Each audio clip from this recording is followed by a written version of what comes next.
Pabrik gula di Jawa Tengah itu berdiri anggun di tepi jalan dengan cerobong asap tinggi yang seperti menusuk langit. Tapi di balik gemuruh mesin dan bau manis tebu yang terbakar, ada rahasia kelam yang hanya berbisik di warung kopi desa. Setiap musim produksi selalu ada nyawa yang hilang. Arman, seorang pria 28 tahun yang baru saja pulang kampung setelah kontraknya di kota habis, menerima tawaran kerja sebagai karyawan musiman di sana. Baginya, jarak yang dekat dan teman-teman sekampung yang bekerja di pabrik menjadi alasan utama. Namun sejak hari pertama, ia disambut oleh sesuatu yang aneh. Mesin utama produksi tiba-tiba mati total. Baru kali ini begini, gumam salah satu pekerja senior. Tak ada kerusakan, tak ada kabel putus. Mesin itu seperti ditahan oleh sesuatu yang tak kasat mata.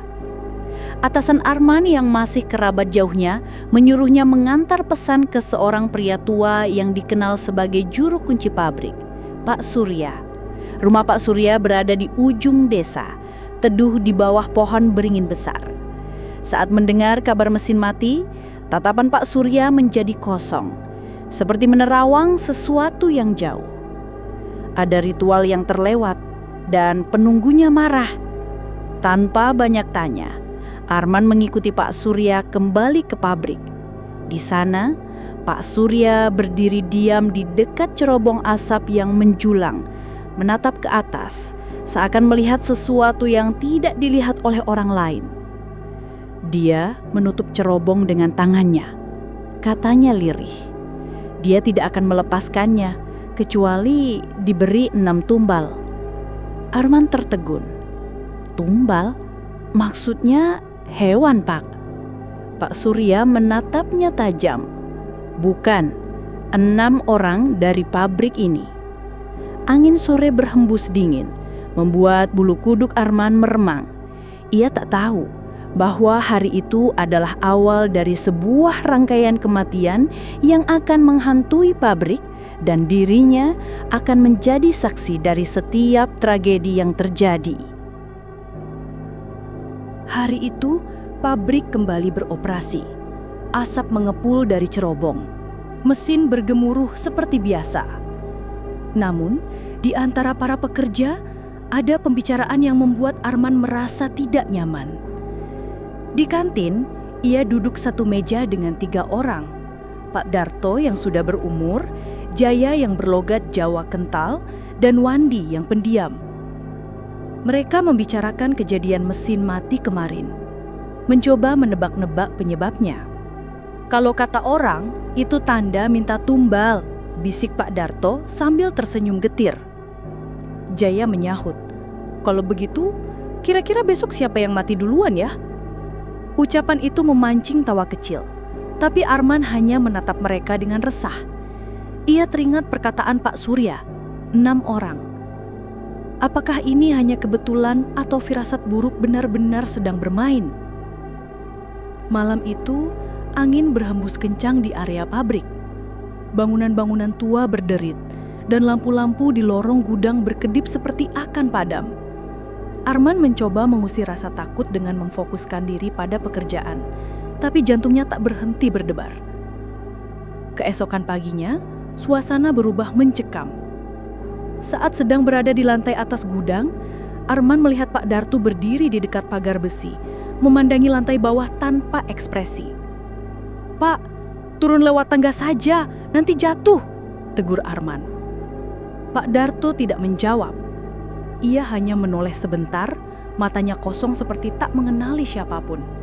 Lalu, tanpa peringatan, tubuhnya melompat, kepala lebih dulu menghantam lantai keras di bawah. Dentuman itu memecah suasana. Teriakan pekerja menggema. Mesin dihentikan.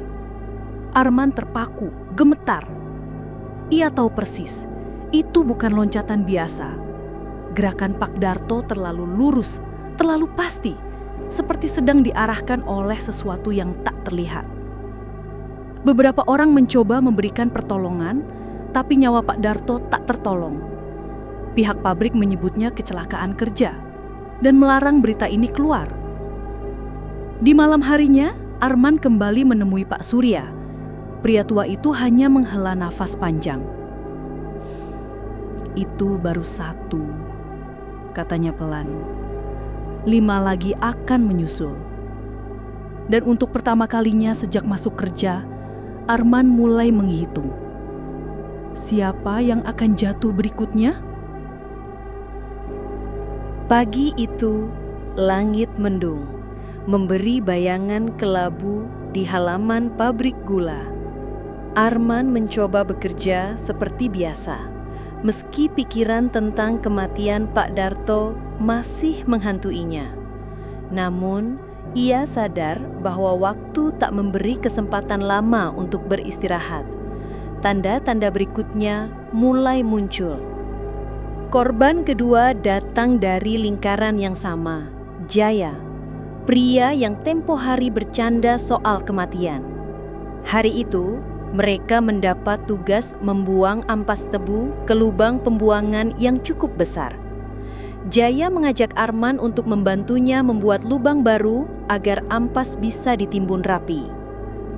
Dari pagi hingga siang, mereka bekerja berdua. Tanah yang digali mulai membentuk cekungan cukup dalam, tapi tidak sampai membahayakan.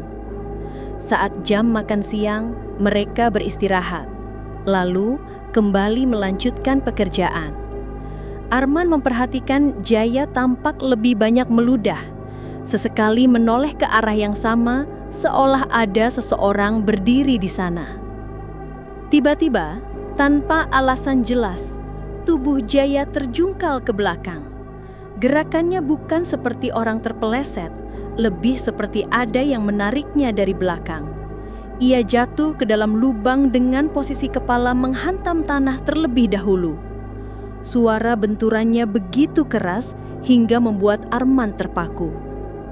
Arman meloncat turun untuk menolong, namun begitu sampai di bibir lubang, ia melihat sesuatu yang membuat darahnya membeku. Sesosok bayangan hitam berdiri di belakang tubuh Jaya yang tergeletak. Bayangan itu tinggi, bahunya lebar, dan tangannya menjulur panjang ke arah kepala Jaya, seperti baru saja melepaskannya. Bayangan itu lenyap begitu Arman berkedip. Orang-orang berdatangan, tetapi nyawa Jaya sudah tak terselamatkan. Pihak pabrik kembali menutup-nutupi, menyebutnya kecelakaan kerja biasa. Malam itu, Arman kembali menemui Pak Surya, kali ini dengan nada mendesak. "Pak, 2 orang sudah meninggal. Apa mereka korban tumbal itu?" Pak Surya mengangguk pelan. Dia yang menjaga pabrik sudah mendapat 2. Masih 4 lagi. Kalau tak ada yang menghentikan, dia akan mengambilnya semua. Arman menelan ludah. Kalau 2 kematian itu datang dari lingkaran pertemanan yang sama, berarti 1 orang lagi adalah Wandi. Dan kalau pola ini terus berjalan, kematian berikutnya mungkin hanya menunggu hitungan hari. Sejak kematian Jaya, Wandi berubah menjadi sosok yang gelisah. Ia tak lagi bercanda, jarang bicara, dan matanya selalu waspada, seperti sedang menunggu sesuatu yang buruk datang. Arman memperhatikannya, sadar bahwa lingkaran kematian ini semakin menyempit. Suatu sore, Wandi mendekati Arman di area gudang. "Man, anterin aku ke rumah Pak Surya malam ini. Rasanya nggak enak. Aku mimpi buruk terus. Dan mimpi itu terasa nyata," katanya dengan suara bergetar. Arman setuju. Malamnya, mereka sampai di rumah Pak Surya. Udara di halaman rumah itu terasa lebih dingin dari biasanya. Angin berdesir di antara akar pohon beringin yang menjuntai. Wandi langsung menyampaikan keresahannya. Pak Surya terdiam lama, menatap lantai kayu rumahnya. "Aku nggak mau bilang ini, tapi kamu salah satu yang ditandai," ucapnya lirih. Wandi menelan ludah, wajahnya pucat. "Ada cara menyelamatkan aku, Pak." Pak Surya menghela napas. "Ada, Tapi syaratnya berat. Malam ini, sebelum jam 12, kamu harus menyiapkan 7-10 ayam cemani. Kalau syarat itu terpenuhi, aku bisa memindahkan tanda dari tubuhmu. Wandi memandang Arman dengan panik. Mencari ayam cemani sebanyak itu dalam waktu singkat hampir mustahil. Mereka berlari ke beberapa rumah warga, mengetuk pintu satu persatu, tapi semua hasilnya nihil. Ayam cemani terlalu langka, apalagi untuk didapatkan di malam hari. Waktu semakin mendekati tengah malam. Di rumah Pak Surya, Wandi duduk terkulai. Napasnya berat. Kalau aku nggak dapat, apa yang terjadi, Pak? Pak Surya menatapnya dengan tatapan iba. Kau akan tetap diambil, tapi bukan dirimu yang mati. Dia akan mengambil yang paling kau cintai. Detik berikutnya, ponsel Wandi berdering. Suara istrinya di ujung telepon panik. Tak jelas. Wandi berlari meninggalkan rumah. Arman mengejarnya. Saat mereka tiba, suasana di rumah itu kacau. Istrinya menangis histeris, memeluk tubuhnya sendiri. Bayi yang belum sempat lahir sudah tak ada nyawanya. Wandi terduduk di lantai, wajahnya kosong. Ia kemudian bercerita bahwa malam sebelumnya ia bermimpi menggendong anaknya, lalu meletakkannya di atas kasur, seperti menidurkan. Tapi kini ia mengerti, yang ia tidurkan bukan sekadar mimpi. Itu adalah penyerahan Sukma. Bagi Arman, ini bukan lagi sekedar cerita horor di warung kopi. Ini kutukan hidup yang nyata, dan masih ada 3 tumbal lagi yang harus diambil. Bulan kelima, musim giling tiba. Pabrik mulai mengadakan persiapan untuk acara syukuran sebelum produksi rampung. Semua pekerja diribatkan untuk membangun pendopo dari rangka baja ringan di halaman pabrik. Suasana awalnya penuh tawa dan gotong royong, seolah para pekerja lupa bahwa 3 nyawa sudah melayang. Di tengah kesibukan itu, Arman melihat sesuatu yang aneh di jalur masuk area pendopo. Tepat di tengah jalan ada sesajen lengkap, bunga 7 rupa, kelapa muda, dan beberapa makanan yang mulai mengering. Kepala bagian meminta sesajen itu dipindahkan agar jalan masuk tidak terhalang. Namun seorang pekerja tua menolak keras. "Jangan dipindah, Mas. Kalau dipindah akan ada yang jatuh celaka." Kepala bagian mengerutkan kening. "Kalau dibiarkan, mobil dan orang akan menginjak-injak. Lebih baik dipindah." Adu argumen terjadi dan akhirnya kepala bagian memindahkan sesajen itu sendiri. Arman yang menyaksikan dari dekat merasa udara tiba-tiba berat, seperti ada sesuatu yang marah. Langit yang tadinya cerah berubah kelabu. Menjelang siang, pendopo baja ringan itu hampir selesai. Semua orang berkumpul di bawahnya, tumpeng sudah disiapkan, dan musik dangdut dari pengeras suara mulai terdengar. Lalu, tanpa tanda-tanda, angin kencang berhembus, diikuti suara berderit yang merobek telinga. Dalam sekejap, seluruh rangka baja ringan itu ambruk menimpa puluhan orang di bawahnya. Jeritan dan teriakan memenuhi udara. Arman ikut terhimpit, namun hanya tertimpa bagian ringan sehingga ia bisa merangkak keluar. Beberapa pekerja tergeletak tak bergerak, yang lain berlumur darah. Kepala bagian yang memindahkan sesajen tadi terhuyung-huyung dengan kepala berlumuran darah. Ia memandang pekerja tua itu dengan tatapan penuh penyesalan. "Kalau saja tadi aku mendengar ucapanmu," gumamnya. Meski banyak yang terluka, korban jiwa hanya satu. Kepala bagian itu sendiri. Tubuhnya ditemukan di bawah tiang utama pendopo, lehernya patah. Bagi Arman, ini jelas bukan kebetulan. Sesajen yang dipindah hanyalah pemicu. Tumbal keempat sudah diambil. Malam itu, di rumahnya yang sepi, Arman mendengar suara besi berderit di luar jendela. Saat ia mengintip, bayangan besar dengan tangan panjang seperti ranting pohon menatapnya dari halaman. Tatapan itu mengirim pesan yang jelas, Giliran berikutnya sudah ditentukan.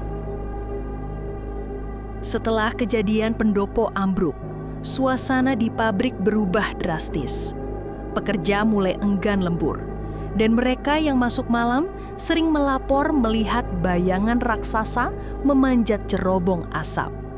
Beberapa bahkan mengaku mendengar suara berat seperti napas makhluk besar yang mengalun dari puncaknya. Arman berusaha tetap fokus bekerja, tapi firasat buruk semakin kuat. Korban kelima muncul tanpa peringatan, dan itu terjadi di siang bolong. Hari itu, seorang pekerja bernama Togar mendapat tugas membersihkan sisa-sisa serbuk tebu di sekitar mesin penggilingan. Arman yang kebetulan melewati area itu melihat Togar berdiri mematung, menatap ke arah cerobong. Matanya kosong, bibirnya sedikit terbuka seolah ia sedang melihat sesuatu yang memukau. "Gor, ngapain?" seru Arman. Tak ada jawaban. Togar lalu berjalan pelan ke arah tangga besi yang mengarah ke lantai atas, tepat di bawah cerobong. Langkahnya mantap, seperti dikendalikan. Arman mulai berlari mengejarnya. Namun sebelum sempat meraih, Togar sudah sampai di bibir platform. Tanpa ragu, ia memanjat pagar pengaman dan melemparkan tubuhnya ke dalam cerobong yang sedang aktif. Suara teriakan hanya terdengar sesaat sebelum tertelan deru mesin dan desis uap panas. Aroma daging terbakar segera menyebar, membuat para pekerja panik dan histeris. Bagian keamanan segera menutup area itu, memaksa semua saksi diam. Resminya, Togar terpeleset saat melakukan perawatan. Namun Arman tahu, tidak ada yang memanjat pagar setinggi itu secara tidak sengaja. Malamnya, Arman menemui Pak Surya untuk meminta penjelasan. Sang juru kunci menghela napas panjang. Dia marah, sangat marah. "Kau ingat waktu mesin mati pertama kali? Sosok itu menutup cerobong dengan tangannya. Kini, dia menarik orang langsung ke dalamnya." Arman menggenggam lututnya, tubuhnya gemetar. 5 tumbal sudah diambil. Tinggal 1 lagi. Dan entah mengapa, ia merasa nama terakhir itu bisa saja namanya sendiri. Pak Surya menatap Arman dengan mata sendu. "Kalau dia sudah menatapmu, tak ada tempat yang benar-benar aman." Di luar rumah, angin malam meniup daun-daun beringin. Suara derit besi terdengar lagi, namun kali ini terdengar lebih dekat, seperti tepat di atas atap rumah Arman. Sejak kematian Togar, Arman tidak bisa tidur nyenyak. Setiap malam ia terbangun oleh mimpi yang sama. Berdiri di tengah pabrik kosong, cerobong menjulang di hadapannya, dan dari dalamnya muncul suara berat yang memanggil namanya pelan berulang-ulang. Di tempat kerja, ia mulai merasakan tatapan yang tidak terlihat. Saat sedang membersihkan lantai gudang, bayangan tinggi seperti sosok manusia raksasa muncul di dinding. Padahal di belakangnya hanya ada tembok polos. Bayangan itu bergerak sendiri, menjulur panjang seperti ingin meraih punggungnya. Pada suatu sore, seorang rekan kerja, Samin, menghampirinya dengan wajah tegang. "Man, aku dengar kabar dari orang lama. Katanya kalau sudah 5 tumbal diambil, yang terakhir akan dipilih sendiri oleh penunggunya. Dan aku lihat cara dia melihatmu, kayaknya itu kamu." Arman menelan ludah. "Kalau memang aku yang ditandai, apa aku bisa selamat?" Samin hanya menggeleng. "Enggak, kecuali kamu bisa nego sama dia. Tapi orang yang bisa itu cuma Pak Surya." Tanpa menunggu malam, Arman langsung menuju rumah Pak Surya. Ia menceritakan semua yang dialami. Mimpi cerobong, bayangan di dinding, dan firasat yang tak lagi bisa ia abaikan. Pak Surya terdiam lama. "Aku bisa mencoba negosiasi, tapi kau harus siap dengan konsekuensinya. Dia akan meminta gantinya, dan gantinya bisa jadi seseorang yang kau kenal." Arman teringat keluarganya, wajah ibunya, adik perempuannya, semua terbayang. Ia tahu ini bukan pilihan mudah. Kalau aku tidak lakukan, dia akan mengambilku. Pak Surya mengangguk pelan, dan dia tidak akan membuatnya cepat. Dia akan mengambilmu dengan cara yang paling membuatnya puas. Di malam yang sama, Pak Surya mempersiapkan ritual. Dupa menyala, bunga 7 rupa ditaburkan di lantai. Saat ia mulai melantunkan mantra, suhu ruangan turun drastis. Pintu rumah berderit sendiri dan dari luar terdengar langkah berat mendekat.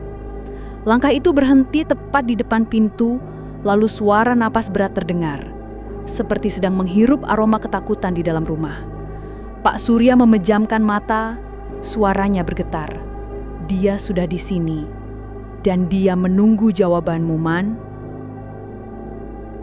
Suara napas berat di balik pintu membuat dada Arman serasa diremas.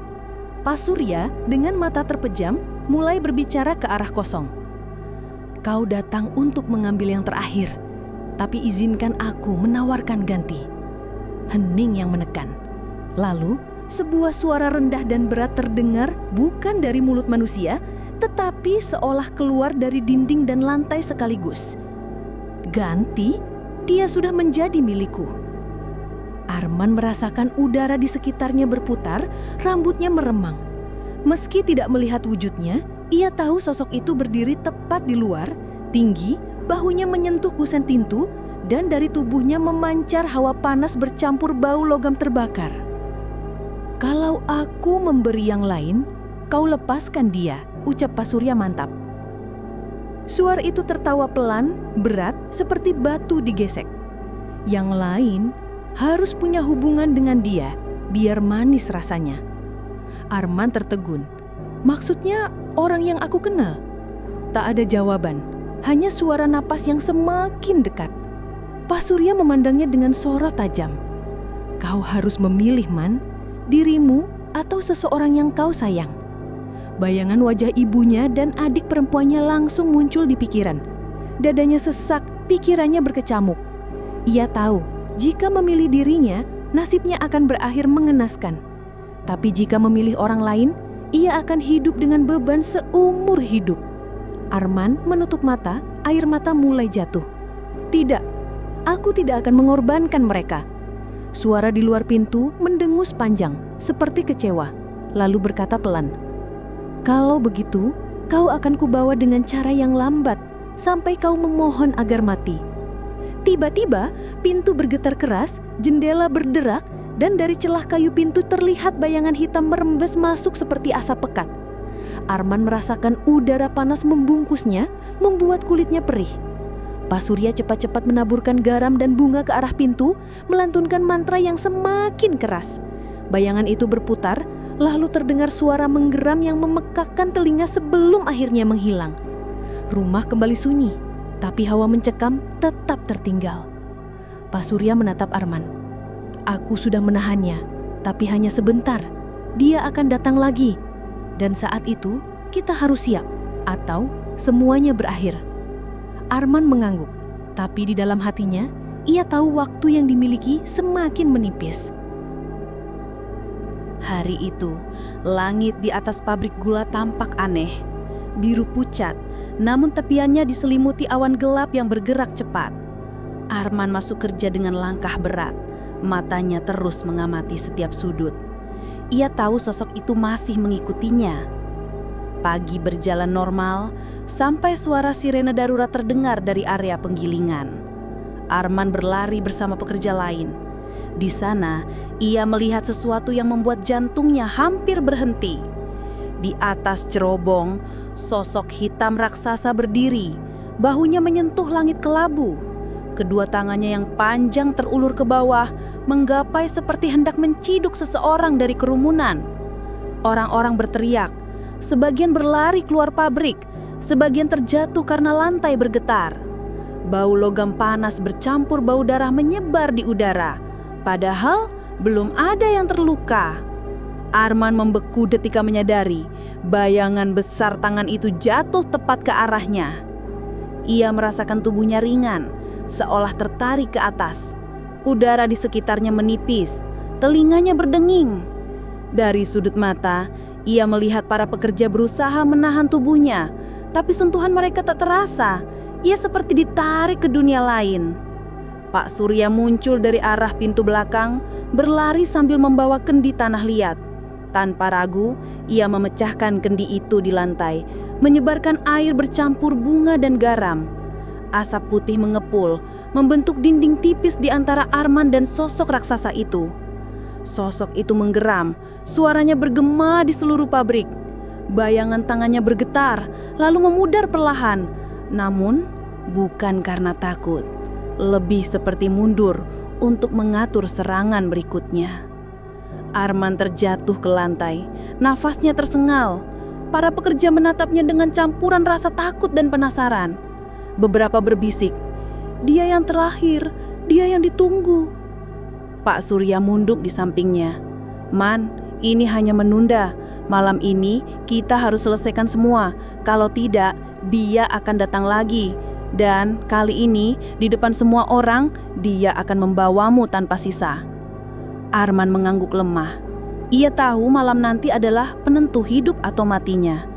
Dan entah kenapa, di dalam dirinya ada firasat bahwa Pak Surya menyembunyikan sesuatu tentang ritual terakhir itu. Malam itu langit benar-benar gelap, tanpa bintang. Hanya cahaya lampu minyak di beranda rumah Pak Surya yang menerangi wajah Arman yang pucat. Di dalam rumah, dupa mengepul tebal, memenuhi udara dengan aroma menyengat. Di tengah lantai, lingkaran garam mengelilingi sesajen. Kelapa muda, bunga 7 rupa, dan seekor ayam cemani hidup yang matanya berkilat merah di bawah cahaya. Pak Surya duduk bersila di hadapan sesajen, matanya terpejam. "Man," katanya pelan, "malam ini kita tidak sekadar mengusirnya, kita akan mengurungnya. Tapi untuk itu, aku butuh kekuatan dari yang ditandai, yakni dirimu." Arman menelan ludah. "Kalau gagal?" "Kalau gagal," suara Pak Surya merendah, "kau tidak hanya mati, kau akan menjadi bagian dari dirinya. Selamanya." Jam menunjukkan pukul 11:15. Dari luar, angin mulai berputar, membawa suara rendah yang makin lama makin jelas. Suara berat itu memanggil nama Arman. Lantai rumah bergetar, pintu dan jendela berderit seperti hendak terlepas dari engselnya. Tiba-tiba, lampu minyak berkedip, lalu padam. Gelap total. Dalam kegelapan itu, mata merah menyala muncul di sudut ruangan, diikuti bayangan besar yang merangkak masuk seperti kabut pekat. Suara itu kembali, kali ini tepat di telinga Arman. "Ikut aku." Pak Surya mulai melantunkan mantra keras-keras, tangannya menaburkan garam ke bayangan itu. Namun setiap kali garam mengenai sosok itu, terdengar suara mendesis marah. Bayangan itu mencoba menembus lingkaran garam, tapi terhenti seolah ada dinding tak terlihat. "Sekarang, Man, taruh tanganmu di sesajen, serahkan semua rasa takutmu," teriak Pak Surya. Arman gemetar, meletakkan tangannya di atas kelapa muda di tengah sesajen. Begitu kulit kelapa itu menyentuh telapaknya, kilatan cahaya memancar dan lingkaran garam menyala seperti bara. Sosok raksasa itu meraung, tubuhnya memudar dan terbelah menjadi serpihan asap hitam yang tersedot ke dalam kendi tanah liat yang sudah disiapkan. Ketika semua usai, keheningan terasa memekakan. Pak Surya dengan napas terengah-engah menutup kendi itu rapat-rapat. "Dia sudah terkunci untuk sekarang," katanya pelan. Arman menatap kendi itu. "Untuk sekarang?" Pak Surya hanya memandangnya lama. Tidak ada yang benar-benar terkunci selamanya. Selama pabrik itu masih berdiri, dia akan selalu mencari jalan keluar. Di luar, angin kembali tenang. Tapi jauh di dalam kendi itu, samar-samar terdengar suara napas berat, seolah menunggu waktu yang tepat untuk kembali.